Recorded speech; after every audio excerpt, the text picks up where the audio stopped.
What's going on, everyone? Taylor Kyles here for CLNS Media, coming at you with another episode of Pat's Daily, brought to you by our good friends at Prize Picks and Game Time.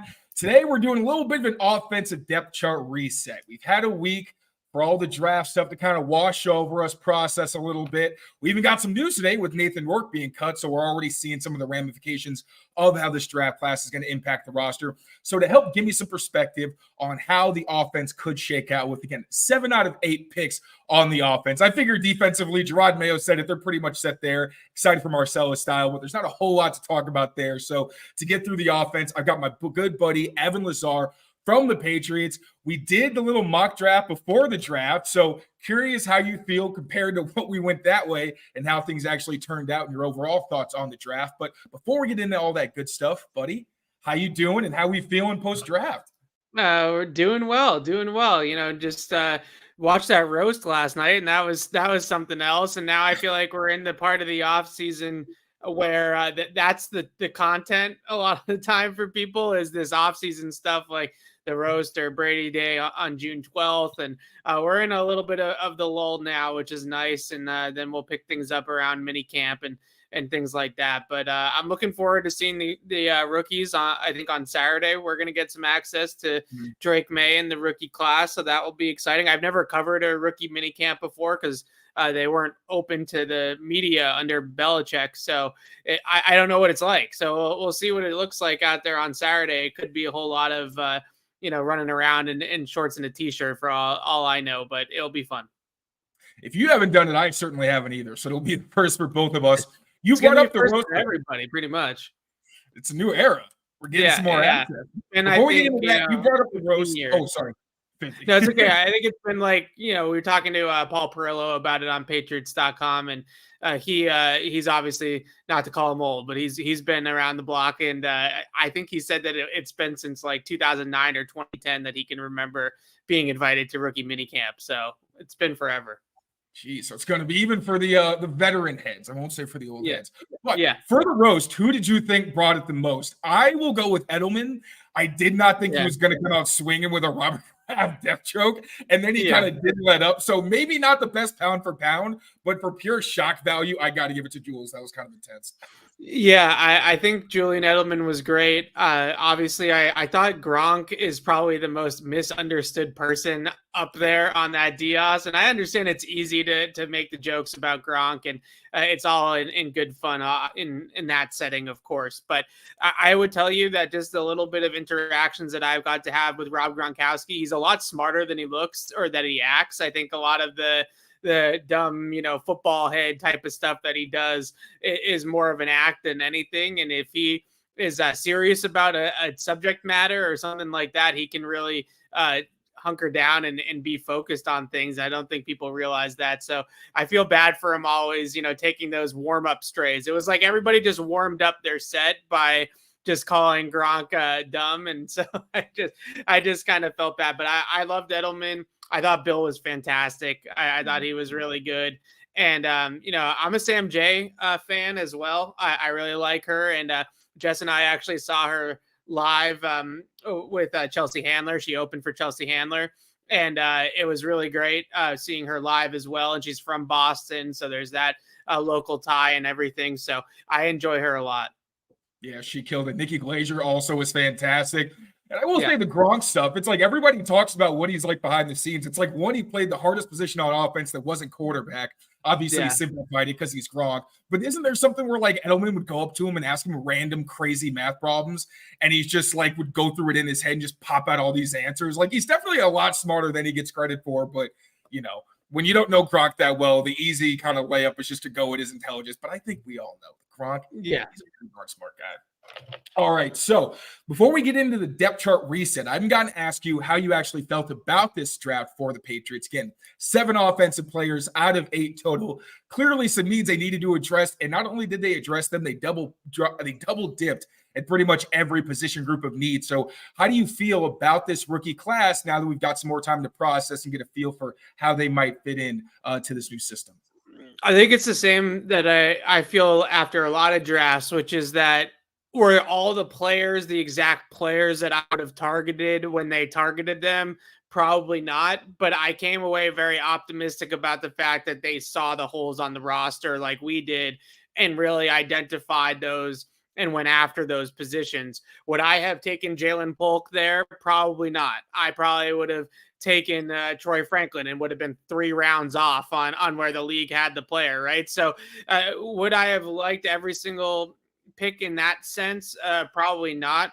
But I would say that in general, they saw the needs, they addressed them head on, and they got their guys for the most part. I always kind of laugh at that as well when every team got their guy, right? There's never a team that's like, well, we actually had, Xavier Legette. It was our guy, but we didn't get him, so we had to settle for Polk. No one ever comes out and says that after the draft, but we'll see. We'll see in 2 years, 3 years, if they were right for these coin flip decisions, is what I called them. Jalen Polk versus Alad McConkey versus some of those other receivers that went on day 2, Roman Wilson or Jermaine Burton, the other receiver from Washington, Jalen McMillan. We'll see in a couple years if the Patriots got it right, but they definitely did what they needed to do in this draft from a position perspective. Based on the reports that came out afterwards, so we found out that they likely tried to trade back into the first round with Buffalo. Then Cam Wolf also reported that they had basically a handshake offer, and Buffalo was like, yeah, we don't actually want to trade with our division rival, Carolina. You down? And then they ended up obviously getting Xavier Legette at the end. So knowing they did try to get aggressive to get back into the first round to get one of their guys on offense, whether it was Xavier Legette or Keon Coleman, do you feel any differently knowing that happened there? Also in the 4th round, it was reported that they may have tried to go after Troy Franklin, ended up getting Javon Baker. And then in the 3rd round, obviously, there was some controversy about, well, they should have gotten more aggressive and tried to go up for a tackle. And then knowing how much now they really do value experience on the offensive line, that they didn't go up for a Kingsley Suamataia and instead went with Caden Wallace, who I think you could argue was the best tackle prospect left, just not an ideal fit on the left side. Did anything that you heard afterwards kind of sway how you felt about the draft and the Patriots strategy overall?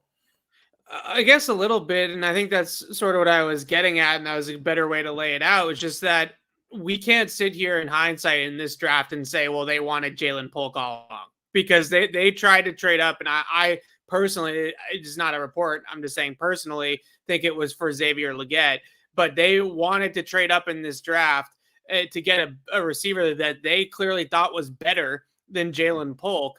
And then when they couldn't get up there and get Xavier Legette or Keon Coleman, now all of a sudden it triggers the trade down and we go a little bit further down the board for Jalen Polk. I think the one thing that they really seem to really want at that receiver position, though, was some size and some toughness. I think that the guys, people will look back on this and say, well, why not Ladd McConkey? Why not Roman Wilson? Why not, like I mentioned earlier, Troy Franklin? I think those guys have play strength. They have size concerns. They have frame, concerns in Franklin's case. And I think that the Patriots were really caught up in, let's get somebody that can finish through contact at the catch point. Let's get somebody that's going to battle after the catch with the ball in his hands and be tough to bring down in the open field. As we both will attest to, let's get somebody that can block in the run game and hold up in the run game so that when we do run early and then play action off of it, they can be on the field in both situations. That will help us, disguise play action. That'll help them stay in similar formations and groupings and things like that, where they're not so set on, these are our base receivers. These are our, skill guys that we're going to come on the field in passing situations. So I think a lot of it comes down to those things as well. And as much as maybe they wanted Troy Franklin in the 4th round because they saw the value there, I think that Javon Baker too speaks to the fact that they wanted some size and some girth and toughness and strength at the catch point in that position, which I like because of some of their misses in recent years, especially like a guy like Tyquan, who is not missing because of any other reason besides the fact that he can't stay healthy and he's just not strong enough against NFL coverage to separate and to fight off defenders at the catch point, things like that. So I like the fact that they prioritize play strength and all that kind of thing, because I think that's underrated in the league, and something that I've learned in my process of with receivers specifically, is making sure that you understand that in the NFL, 75% of the targets are going to have some contact involved. Like, these guys are not going to be creating all this separation all the time where they're never touched. They're going to be touched at the line of scrimmage. They're going to be, bumped and bruised throughout the route. They're going to have to fight off contact at the top of the route in the route break. Then they're going to have to finish through contact at the catch point. And if you have a guy that just can't do any of those things, I don't care how fast he is, it's going to be a big problem at the next level.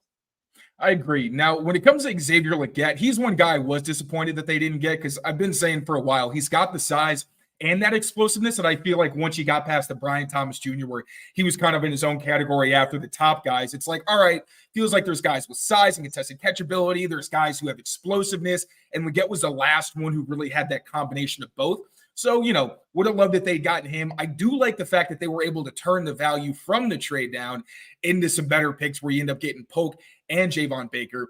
Feel like it was a blessing in disguise that they didn't end up getting Troy Franklin. Because like you said, it's a lot of, I think he's better after the catch. I think he's a better separator than a Tyquan Thornton. And they did, I think they do still need that home run guy. Hopefully maybe Tyquan can show that he can at least be a role player who gives you that, in training camp and in the preseason. But I like Javon Baker more as like a true X, a guy who can separate better than I think they've had in terms of that vein in a long time, and that alpha mentality, especially at that X spot. I feel like he gives them something they haven't really had there in a while.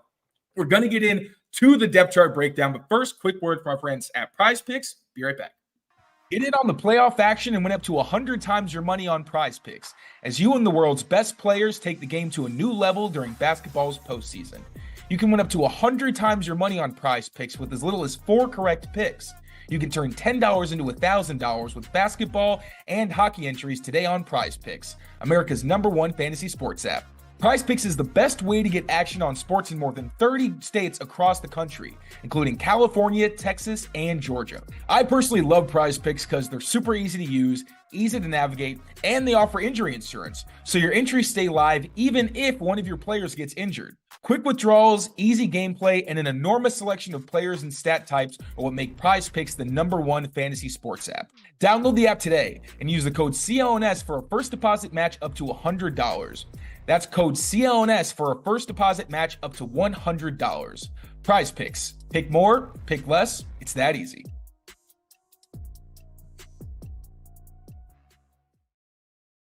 All right, so I'm going to throw up my actual depth chart that I've got for the team. It's real sick. I had it loaded up, but now it's going to take a quick. That's why we love live footage, because you get to see me make a goof of myself. All right, so this is how, from my perspective, the roster looks right now. I kind of have a default where all the rookies are going to be at the last at their positions for obvious reasons, but primarily, I think we had to wait till training camp, or at least we get to see all these guys on the field together before we really know where this is going to shake out. But this show is for fun, so we're just going to assume where all these guys are going to end up. Real quick for the grading scale, so everyone has an idea of what the colors mean.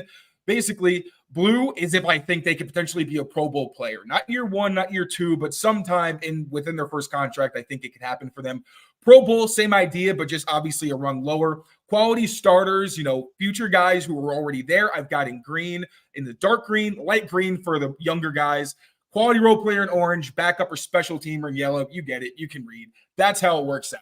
So we're going to start off with quarterback. So obviously I've got Drake May and Joe Milton at the bottom of the depth chart. Made it easier with Nathan Rourke obviously being cut earlier today. So pretty obvious they weren't going to keep 5 quarterbacks, but this just made it official. But entering camp, how do you think this shakes out? Do you think we're going to see Jacoby Brissett taking the starters reps because he has all this experience in Alex Van Pelt's system? Do we see Bailey Zappi because he knows these receivers better? Or do you think they're going to give Drake May an opportunity to really compete for that #1 job immediately when they get on the field?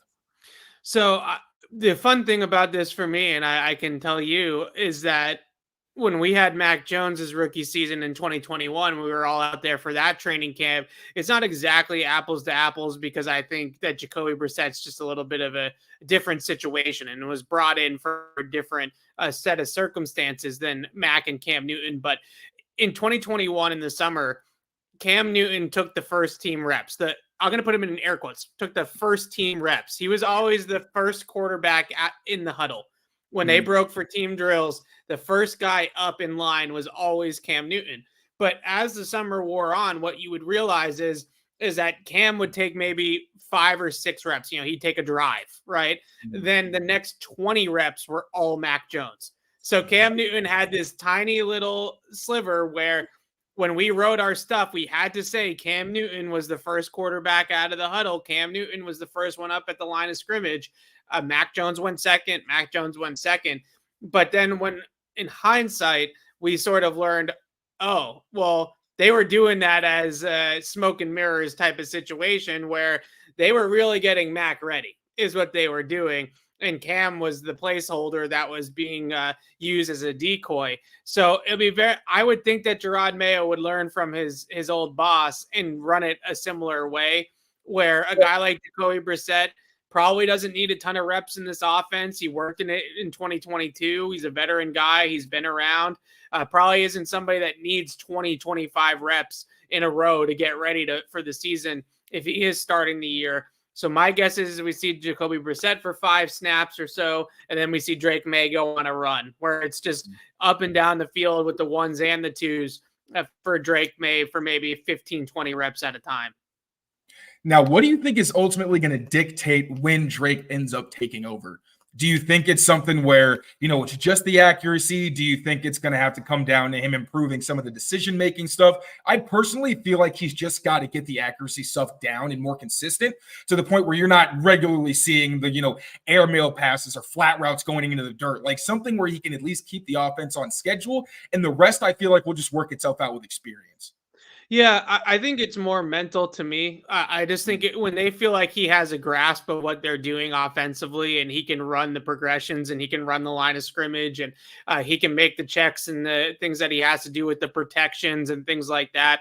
I don't think it's going to be physical. Like, I don't think that he's going to come out there and Jacoby Brissett's going to be better than him as a quarterback. Like when you watch the two guys throw and you watch the two guys play, I find it hard to believe that Jacoby Brissett's going to look a whole lot better than Drake May physically. But mentally, there's just so much that goes into it. And in the college game, you don't put a ton on the quarterback at the line of scrimmage in most college systems. I think UNC put a little bit more than usual just because their coordinators had some NFL experience, and especially last year with Chip Lindsey. But in general, they don't necessarily put a lot on the quarterback from a mental standpoint at the line of scrimmage. So that will be key for him, learning protections, learning his checks, learning the different things that he can do at the line of scrimmage with his offense.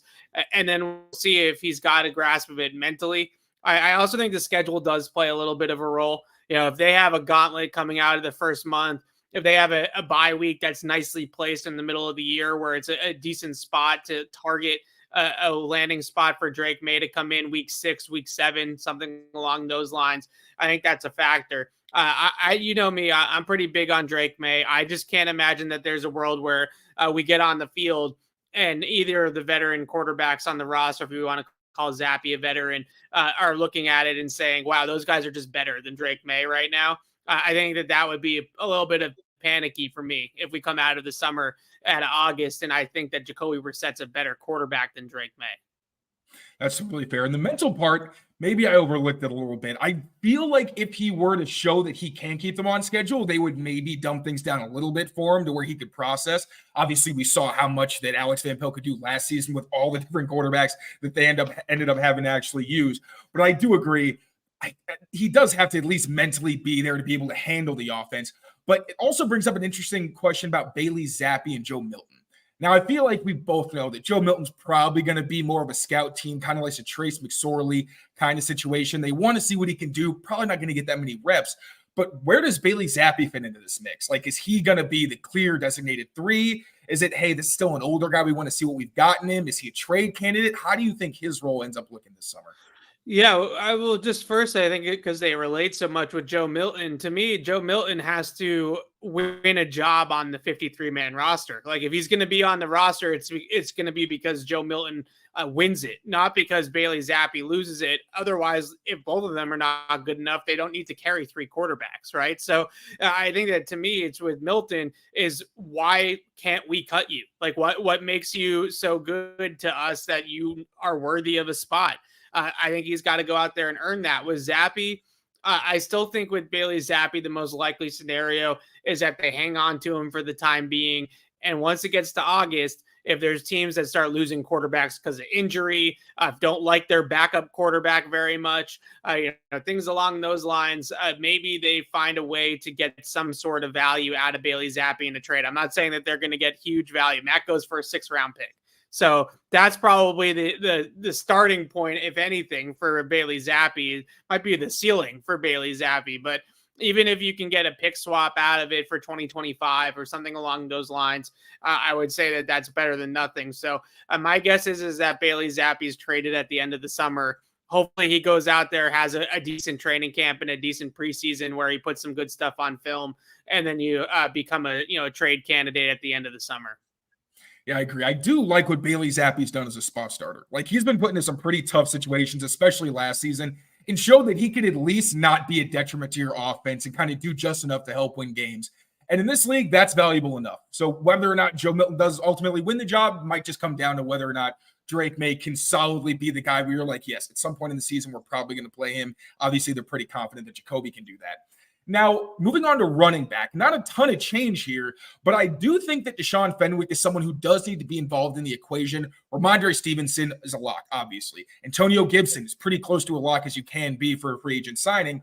But then behind them, you got Kevin Harris, who did show some promise later in the year than the year before that when he was a rookie, had some flashes against the Cardinals, but not exactly a guy who's not replaceable or even somebody that you really want to fight to have on the field.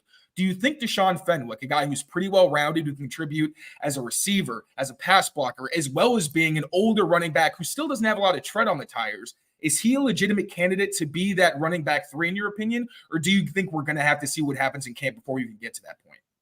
Yeah, I definitely think he's a roster candidate. And, you talk about running backs all the time as UDFAs, late round picks.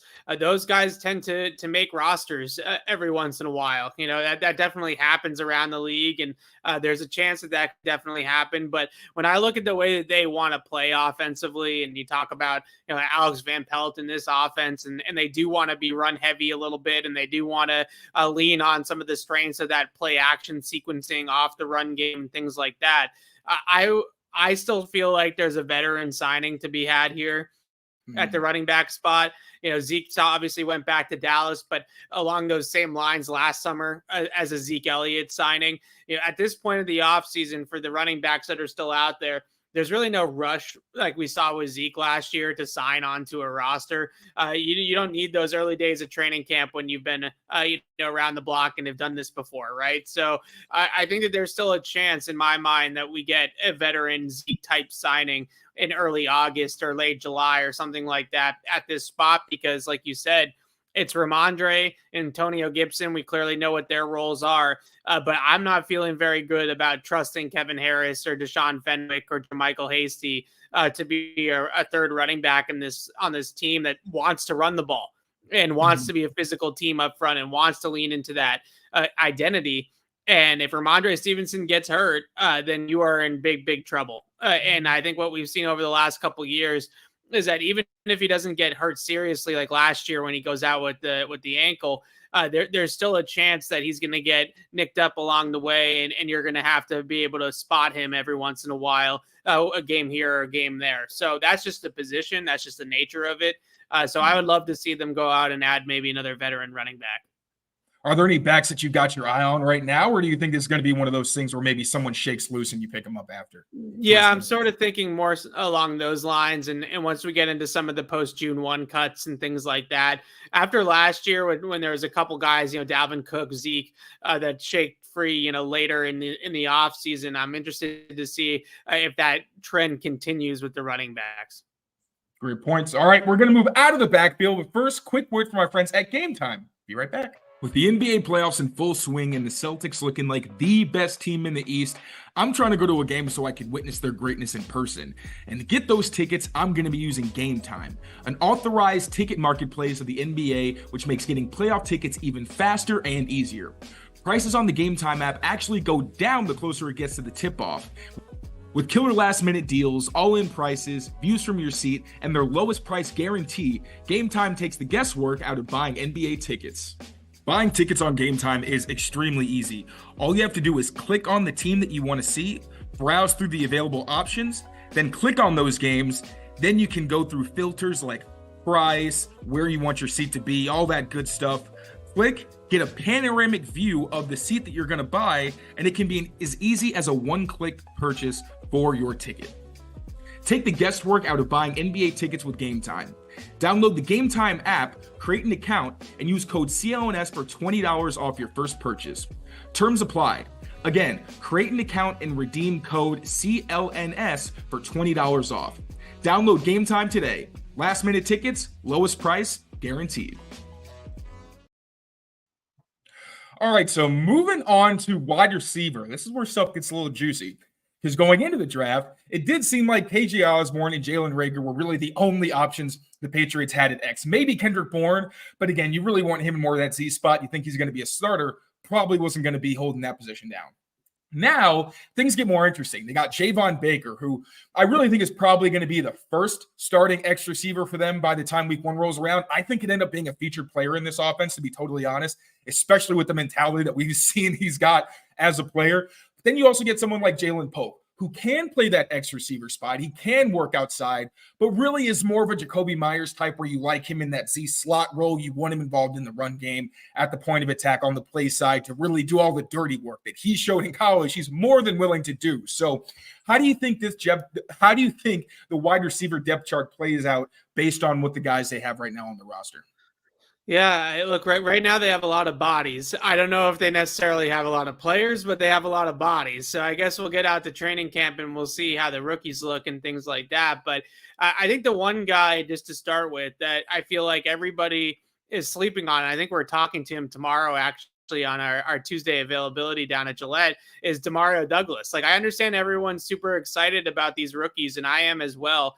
But if you go back to the 2022 film for Drake May and look at him with Josh Downs, like, I feel like that's going to be Demario Douglas in this offense. And everybody's clamoring, oh, they don't have guys that separate. They don't have any speed. They don't have any energy. Like, that isn't that Pop Douglas in this group. Like, he's the fast, bursty separator, the electric guy with the ball in his hands. I understand that. I think, some people probably feel like last year was his ceiling, just being that number 3 guy, a 700, 800-yard guy. And I don't know if he'll necessarily produce at much higher rates than that going forward. But I definitely feel like he's the forgotten soul right now, just because of how excited everybody is about the rookies and the fact that most of us probably don't view him as like a true wide receiver 1 in the league. But if you want separation, you want speed, you want a guy that can create with the ball in his hands, they have that guy on the roster already in Pop Douglas. It's funny because last year we were talking about like the different tiers of Zay Flowers, where it was Zay Flowers is day 1 Zay, then day 2 it's Josh Downs, day 3 it's Demario Douglas. Now you get a guy who's proven that he can really thrive with that kind of rapport with an undersized slot receiver who still can play bigger. And there were so many times last season where you're seeing Demario Douglas smoke guys off the line of scrimmage, win downfield, and guys just couldn't get him the ball in that capacity. So I will say the concussion issue is the one thing about Pop's game that scares me, because you wonder, all right, do you have to kind of change what his role is, maybe left stuff over the middle where he might be taking big hits? Is he the kind of guy that you want on the field every down, or is he maybe, like we said earlier, more of a pass game specialist, where the reality is Pop is tough. He'll do whatever you ask of him, but you really don't want him close to the line of scrimmage or near the action when run plays do happen. So I agree. Demario Douglas, someone I'm very excited to see in this offense, especially with the verticality and with someone who's been able to thrive with his skill set. But looking at Jalen Polk and Javon Baker, who do you think ends up contributing sooner, and who do you think by the end of the season ends up out contributing the other? Because I could see both of these guys having significant roles from day 1, but I just think that Javon gives them a skill set they don't have.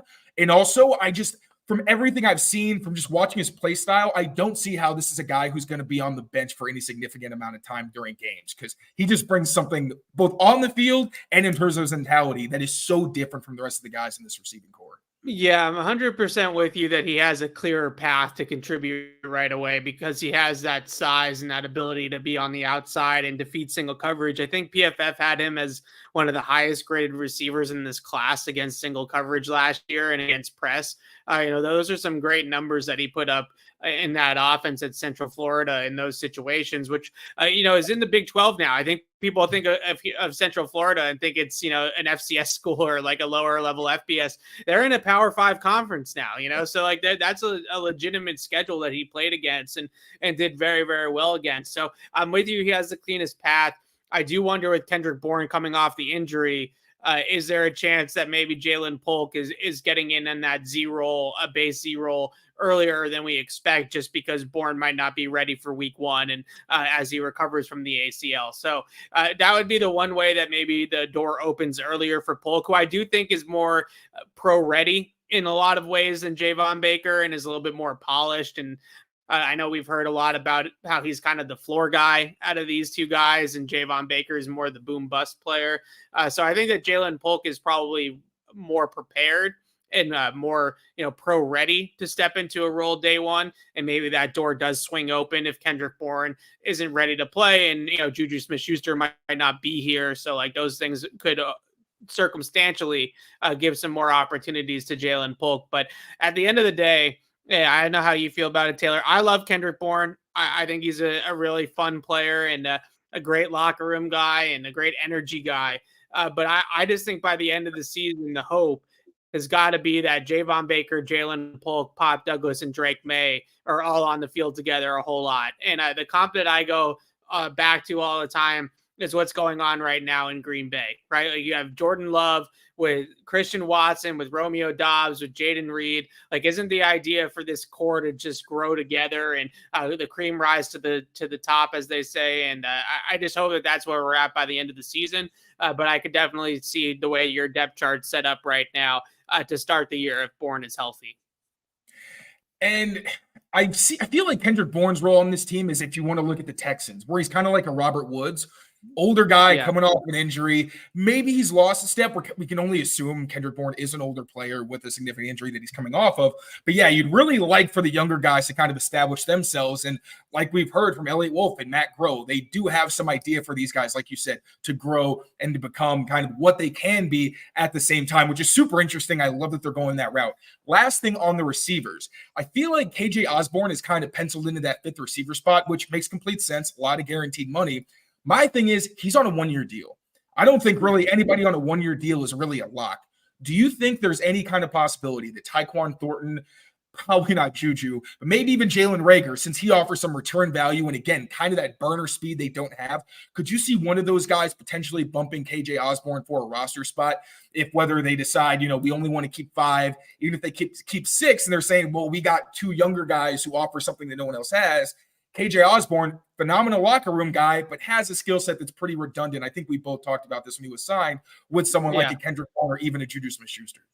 Yeah, it's funny because so many people are out of Minnesota are super high on KJ Osborne and think that, with more opportunity not being in Justin Jefferson's shadow and then Jordan Addison coming in and all these guys are coming in and leapfrogging him on the depth chart and with the Vikings, that he might be able to blossom into Kendrick Bourne, into a player that in a different offense is now all of a sudden an 850 yard guy just because of getting more targets. So you want to see if that's potentially there for him. But like you said, if you're going to be the 5th receiver on the depth chart, if you're going to be the 6th receiver and they're going to keep 6 and you're going to make them keep 6, then not having any special teams value really whatsoever as a return guy makes it difficult. And I think that when you go into this season, we'll see what the new rules present in terms of the returns on kickoffs. Maybe it's less of the Jalen Reagors types where they're just that straight line explosive speed. And maybe you do need a little bit more wiggle like a Marcus Jones, and that allows Marcus Jones to do both. But I still think Jalen Reagor's got value on this team. Like you said, a field stretcher, somebody that can run the deep post, that can run the vertical routes in this offense, that, they're really going to, I think, want to try to hit those intermediate routes coming off the play action stuff, the crossers, those types of routes. And you need somebody to keep the safety back, right? You just need someone to make that safety respect the post over the top. So whether that's Rager or Taekwon, that's a role in this offense that needs to be filled. And I don't necessarily think that the rookies bring that type of juice in terms of the vertical stretch ability. So it'll be interesting to see how that all shakes out. And, the juju of it all as well is just kind of sticking out like a sore thumb whenever you look at these depth charts, like what are they going to do with this guy? Right. I feel like that's a long-winded answer, but I feel like the biggest thing to me is can they justify keeping KJ Osborne, Taekwon, Juju on this roster over somebody that gives you such a great value on returns and in special teams like Jalen Rager? Completely agree. Beautifully put. Last thing in the kind of receiving type group. We don't have to touch on this for long because not a lot of change, but tight end. I do think the addition of Jacob Warren is one that might have flown under the radar. Stood out a lot to me. One, I thought at some point in the draft they would address tight end because we've seen Hunter Henry can be that inline Y guy. But again, last year when they had Pharaoh Brown, who kind of suited that more, we saw Hunter Henry go into more of an off-ball role. He'll play on the line of scrimmage in 11 personnel, but really you want to give him opportunities to go up the field on play action. That's really why you want to have him kind of locked onto the line of scrimmage. Jacob Warren gives you that true inline Y size, the blocking ability where he's not refined necessarily, but I love the effort. You can see the flashes of technique where he could thrive in that role. He gives you versatility, a guy who can play in the slot, outside, and block in space that way. And not some crazy receiving threat, but he's a massive dude where he gives you some red zone value. If you want to throw him over the middle of the field, again, he's a big target where if Drake wants to put it on the back shoulder because he's blanketed or something like that, he can still win. Do you think he's enough of a shakeup in this depth chart that we're saying, okay, maybe they end up keeping 4 guys? And then obviously Jaheim Bell, I don't consider him a true tight end. I think he's a guy where you mentioned versatility, but it's like, is the guy versatile or do you have to put him somewhere so that he can actually thrive because he doesn't do everything well? So what do you think for Jaheim Bell's role? And also, again, do you think Jacob Warren might actually have a shot at making this roster? Yeah, I do for the reasons that you said. And, I think that they need somebody that can block with his hand in the dirt and dig out some defensive ends and edge guys and be able to just be at the point of attack in some of these run schemes that they want to run. And in the past, AVP's used the 6 offensive linemen. They've been creative in Cleveland about getting heavy in different ways. So maybe there's a chance that one of these tackles, a Calvin Anderson, a Caden Wallace, maybe that's how they get Caden Wallace some reps as a rookie out of the gate, is by being a tackle eligible. I believe, if my memory is not mistaken, when I was a 18-year-old kid, I believe that Nate Solder, his rookie season, started the year as a 6th offensive lineman and got in there a little bit with Seabass and with Nate Solder, or Matt Light at first, and then there was an injury, right? I think to Volmer, and that allowed Solder to play.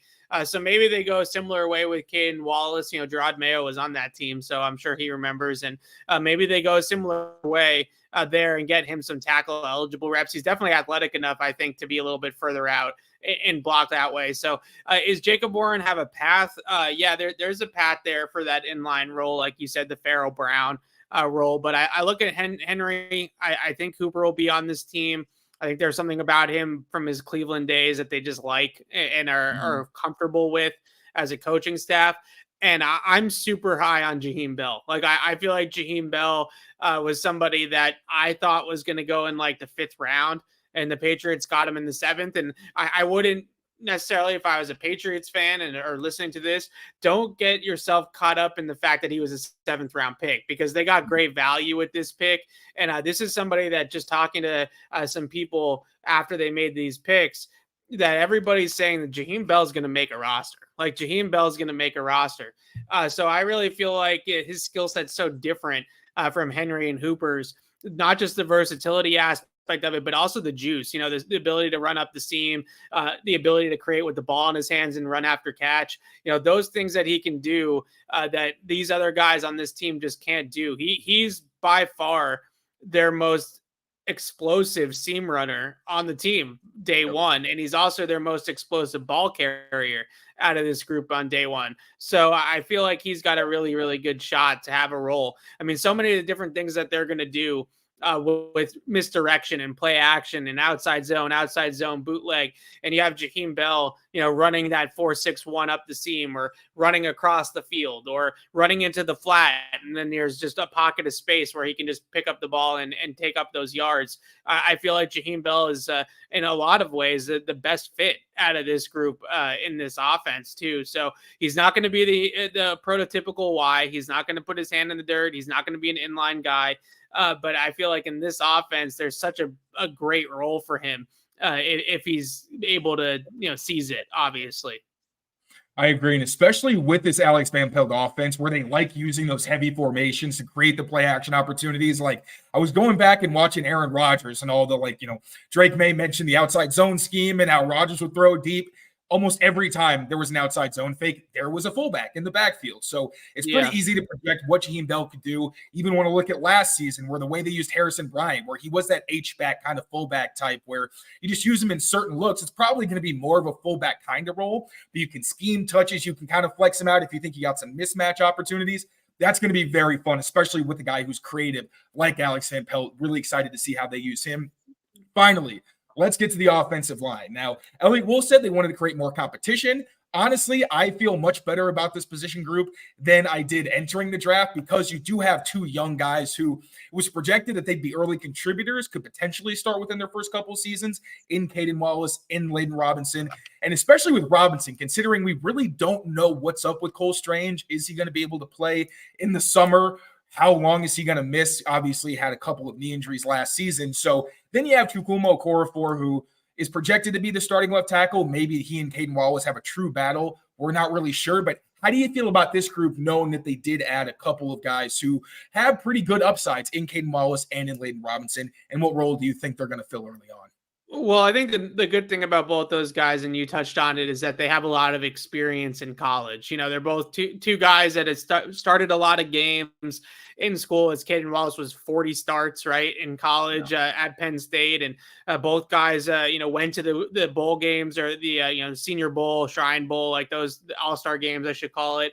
And we're guys that are, graduated. Those are not young kind of bucks. And I feel like, as much as I think you were a Kingsley guy too, right? Like as much as I loved Kingsley Su'Maitai a lot, that was not, he's a ball of clay, kind of like the Drake May of the tackle prospects, where he's young and he hasn't, have a ton of experience.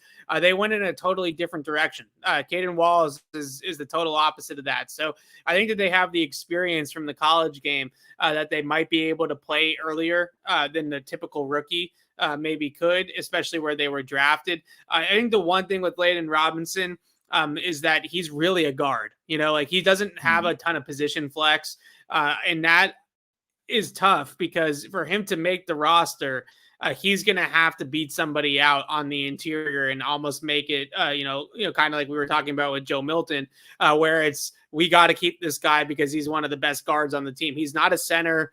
Most people don't think he's too tall, too big to be a center, doesn't quite have the tackle measurables or the feet to move outside to tackle. So he's a guard. And if you're going to keep him as a backup, it's tough to keep those guys as backups when they don't have position flex, because it's like, where do they back up? And, where can they play both guard spots? They can't play center, all these types of things. So that's tough for him. And with Wallace, it's all about flipping sides. And is he going to be able to do that? And are they going to be able to do that? And I think that the biggest thing too, in terms of the overall big picture, and I'm curious to hear your thoughts on this. I just don't necessarily love the scheme fit for a lot of these guys. And I'm not quite certain. Maybe this outside zone stuff, we're overhyping it a little bit. Like, maybe they're not going to be as outside zone heavy as we think, or maybe they're going to be, more inside zone, duo, that type of stuff or something, because Mike Onwenu at tackle, City's got some athleticism, but, Chooks and Onwenu and Wallace and Layden Robinson, like, I don't look at all these guys and scream outside zone. This does not look like the Green Bay Packers offensive line, where you have a bunch of athletes out there that can move laterally. So that's going to be a fascinating part of this summer is, are they really going to be try to fit all these guys into an outside zone puzzle, or are they going to end up being more downhill? Yeah, so when we talked last week to Mike and Wenu, and he mentioned they're trying to get the ball outside more, I was a little thrown off by that because when you watched last season with the Browns, the past couple seasons, their outside zone scheme, really wide zone, where they're not trying to hit outside very often. It's more they're really trying to hit between the tackles. And that's where I thought Mike and Wenu fit best, where you saw last year with DeJuan Jones. He's another massive guy at tackle. They weren't really asking him to get out in front and cross guys' faces. It was more, all right, either wall this guy off or we'll pass him over to you. Now, Ramondre did mention they're trying to get the chemistry down and the way that you kind of read the blocks and the angles. The only way I see this working very well, if they really are trying to get outside in that scheme, is with chemistry, where you're saying Leighton Robinson's a guy who's not a crazy athlete or anything, but he's got long arms, he's got burst, and he showed in college that he did have success pulling. So maybe there's something there. City, I guess because he had just enough athleticism to play tackle in college, that makes me feel a little bit better that, okay, maybe it translates well enough. If, again, you are like, I know exactly how we're going to work these blocks, and all the backs can, play off that more and have an understanding, which is so big in these wide zone schemes. Like you always hear, gap, very straightforward. You're just trying to displace guys and then climb. Whereas with zone, it's much more, okay, I feel that I need to take this guy over before I get to the second level, and it requires more repetition. So I think Caden Wallace is a good fit in that. I think Cole Strange is a good fit in that if he ends up playing. Yeah. David Andrews, I think, is still just athletic enough and crafty enough where we saw last season he could do it. But I agree. With Mike and Wenu, again, if you're trying to hit outside, it feels like a little bit of a force. I do know they mostly tried to get outside with Cleveland. It was a lot of their gap stuff where they're trying to get, just seal the outside. And then you get a guard to try to basically lead the way, is almost like not a fullback, but mostly a lead blocker around the edge. So going to be very interesting to see how that ends up playing out. But I agree. I wouldn't be surprised if it's kind of like a situation we saw last year where they do try to use some more zone. And at some point they're like, we need to stick to gap because that is where these guys play off well. And we're kind of just trying to force a square peg into a round hole. Yeah, I agree with so much of that. And I think a lot of what we hope with Alex Van Pelt is that he's going to be able to adjust to his personnel. And I think we're trying to grasp onto things that he did in Cleveland or even going back to Green Bay to try to understand what his philosophies are and all that kind of stuff. But a good coach is able to adjust to the personnel and recognize that we don't have a bunch of Cole Stranges. Like I think Cole Strange is the perfect fit ideally for outside zone, which might give you some hope that maybe they can tap into that first round potential a little bit more than what we've seen over the last couple years. But he's really the only guy that was drafted and identified as like a true outside zone guard. Like the rest of these guys to me are much better playing in phone booths and playing downhill. So we'll see how that goes. They ran a lot of gap last year in Cleveland. They moved things around with some injuries, and you mentioned DeJuan Jones, being out there at right tackle, and they ran a lot of trap. They ran, crack, those types of things that to try to get outside instead of trying to. And you can still, if you run crack toss or you run trap, like you can still bootleg off of those actions because of the misdirection and the flow. So it's definitely possible that they can still do those types of things too, along with outside zone or maybe less of outside zone. But I'm fascinated to see if they truly believe that this group can run outside zone effectively, because you talk to people that run that scheme, the Shanahan tree, those types of guys, it really takes like a year or two for it to take hold. And like, if you're going to commit to it, you got to commit to it. Like you got to go down that road and everything's got to be committed to, we're going to be this type of team. And usually year one is an adjustment for a lot of guys to do the things that you said, to get that chemistry down, to move in concert. It's really about 5 guys moving as like a one-man unit. And it's not the same as gap or a downhill scheme where, you can get on a double team and that you can just run behind one side of the line. You have to have all 5 guys working in concert, and that can take up to a year if you talk to some offensive coordinators to really grasp that concept. So it'll be interesting to see how this looks when we get out there and if they're as gap heavy. Leighton Robinson, I think can do some outside zone stuff. But I think ideally he's someone that is working in tighter quarters as well. So it'll be interesting to see how they look at it in the long run.